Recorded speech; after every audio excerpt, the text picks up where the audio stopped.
अ, देखिए, हाल के कुछ वर्षों में एक नई टेंडेंसी देखी गई है, जिसमें सोशल मीडिया के माध्यम से बहुत सारे ऐसे गैंग्स एक्टिव हुए हैं जो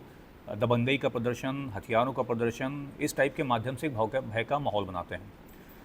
इनमें सामान्यतः नई उम्र के लड़के होते हैं, जिनमें कुछ नाबालिग भी हो सकते हैं, 16-17 साल से लगा करके 20-22 साल की तक की उम्र के लड़के होंगे। और सामान्यतः इनका एज सच कोई आपराधिक इतिहास नहीं होता है कि लंबा आपराधिक इतिहास हो। इसकी वजह से ये पुलिस के रडार से नॉर्मली बाहर रहते हैं। लेकिन कई बार ये देखा गया है कि मनबड़ किस्म के लड़के हैं, इनके पास हथियार भी कई बार होंगे और 100-150 की संख्या में बाइक लेकर के सड़कों पर निकलेंगे, वहाँ किसी के साथ भी मारपीट कर लेंगे,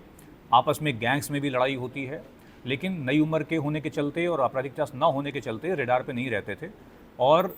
कई घटनाएं, कई जनपदों में गंभीर घटनाएं इस प्रकार की हुई जिसमें इस तरीके के गैंग्स का नाम सामने आया। इसके बाद डीआईजी रेंज वाराणसी सर के द्वारा ये ऑपरेशन वज्रपात एक अभियान विशेषकर ऐसे गैंग्स के लिए चिन्हीकरण के लिए शुरुआत किया गया था, ताकि ऐसे जो नई उम्र के लड़कों गैंग है इनको चिन्हीकरण का किया जा सके और उन पर कठोर कार्रवाई की जा सके, जो अभी तक हमारी ट्रेडिशनल पुलिसिंग के दायरे से बाहर थे। इसी क्रम में 1 तारीख से लेकर 5 तारीख तक 5 दिवसीय सघन अभियान चलाया गया था, जिसमें विशेषकर सोशल मीडिया की मॉनिटरिंग के माध्यम से थाना स्तर पर व्यापारियों, व्यवसायियों, होटलियर्स, इन सबकी मीटिंग के माध्यम से एवं अन्य महलों स्रोतों के माध्यम से भी ये जानकारी की गई कि कौन से इस प्रकार के गैंग्स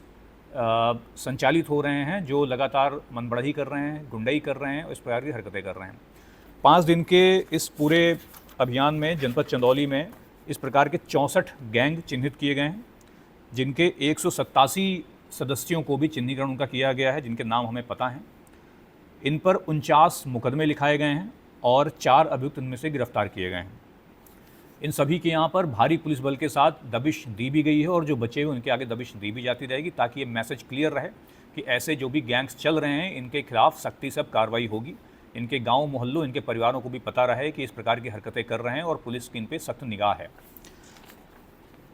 इन पे जो वीडियो सोशल मीडिया पर देखे गए हैं उनमें से कई बार इनके द्वारा हथियारों का प्रदर्शन, तलवार का प्रदर्शन, कारतूसों का प्रदर्शन, इस टाइप की भी चीज़ें की जाती रही हैं। जिनमें इस प्रकार की चीज़ें आई उन पे आर्म्स एक्ट की धाराओं पर मुकदमा, जिनमें धमकाने या भय उत्पन्न करने ऐसी चीज़ें जो वीडियोज़ उपलब्ध हैं उन पे उस प्रकार की धाराओं पर मुकदमे लिखाए गए हैं। इनकी गिरफ्तारी, इनमें से 4 जो गिरफ्तार हुए उनसे पूछताछ भी की गई है। अन्य जो बचे हैं उनकी गिरफ्तारी करके इनके पास असलहे कहाँ से आए, कारतूस कहाँ से आए, इन सब की पूरी जानकारी की जाएगी और जो भी सप्लाई चेन आगे आती है, मिलती है, उन पे भी कठोर कार्रवाई की जाएगी। और ये जनपद में सभी लोगों को बहुत क्लियर मैसेज है कि इस प्रकार के जो ऑनलाइन एक तरीके का भय उत्पन्न करने का जो माहौल चल रहा है, अब ये हमारे रडार पे हैं। इन पे सतत कार्रवाई होगी और किसी भी दशा में इनको छोड़ा नहीं जाएगा।